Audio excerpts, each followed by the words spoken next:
With the intense snow that we picked up and now the drifts that we are dealing with in parking lots across the valley and all of the ice that we're seeing, it making things a little bit more challenging. That's not the problem.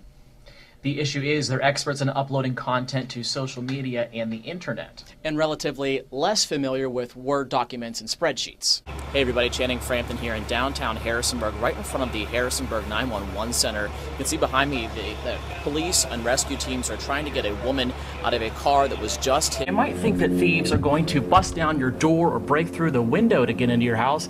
That's not always the case. One of the first places they're going to look is under these ledges and under your doormat to see if you have a spare key hidden. We decided to use it to see where heat is escaping from my body. Take a look right now as we switch it over to the infrared view. You can see my coat is hanging open. All that heat is escaping from this space. I decided to do my own experiment. You see, most of these drivers stop when I cross the street, but check out the driver of this blue SUV. Not even a hesitation. Get off the interstate and take a little bit of a break. I want to show you what exactly we're dealing with here at the rest stop. There aren't that many motorists traveling out, tourists or traveling for vacation or anything. Really good snow for making a snowman. So if you're looking for something to do this evening, you might want to get out here and enjoy this good snow while you can before it all melts. Wanted to show you what we're looking at in the parking lot here. Take a look. This stuff is not easy to shovel. It is frozen to the ground, and this is what we're dealing with. Well, they're working on putting these new poles in so that they can make way for the wider road here on Reservoir Street. And the trick is getting these poles to stand up like this, and it's something that takes a lot of skill and a lot of patience.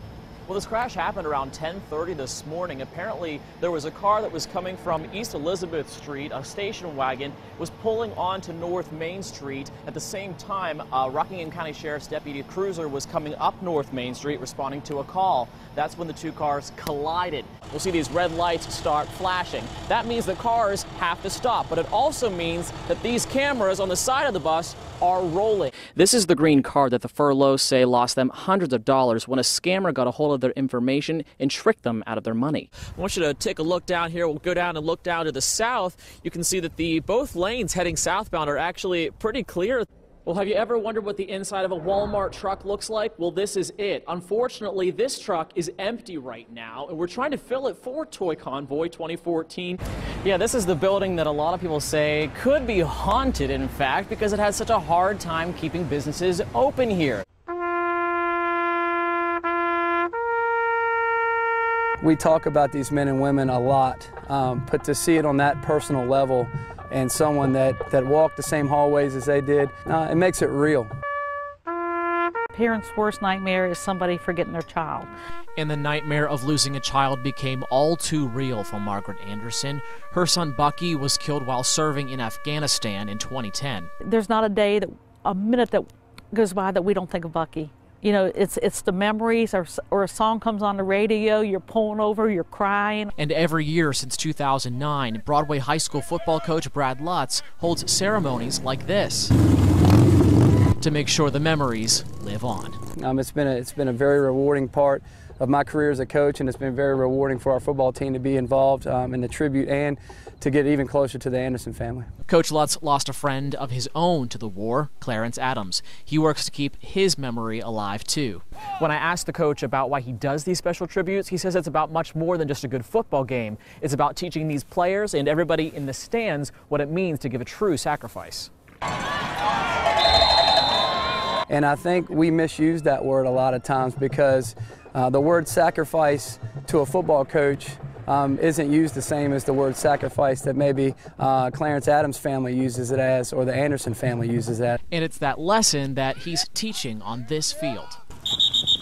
So families like Margaret's have somewhere to turn for hope. I had no idea who he was until the year Bucky was killed, and then we became good friends. So it allows us to use words like sacrifice and respect and honor and teach these kids the true definition of that by honoring these great Americans and what they're doing for our country.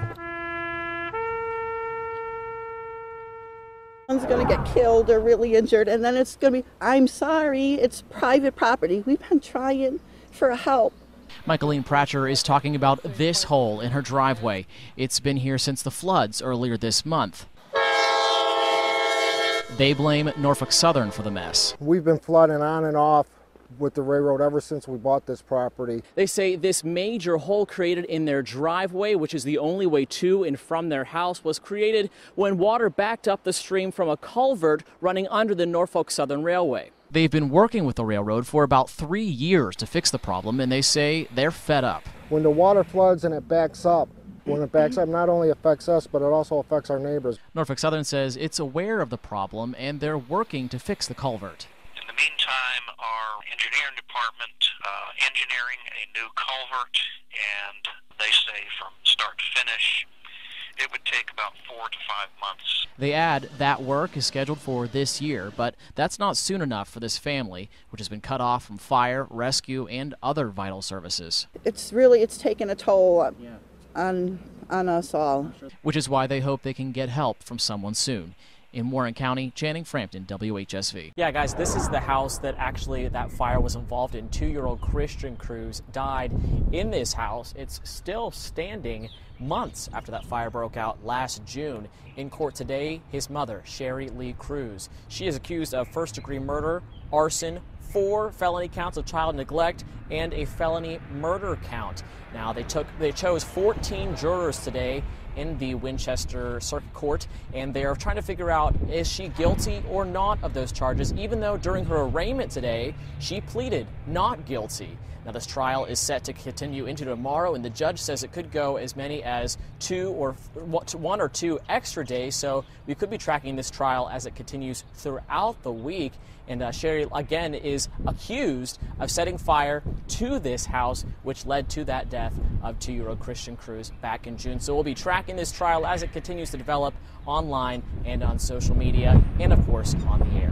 Live in Winchester, Channing, Frampton, WHSV.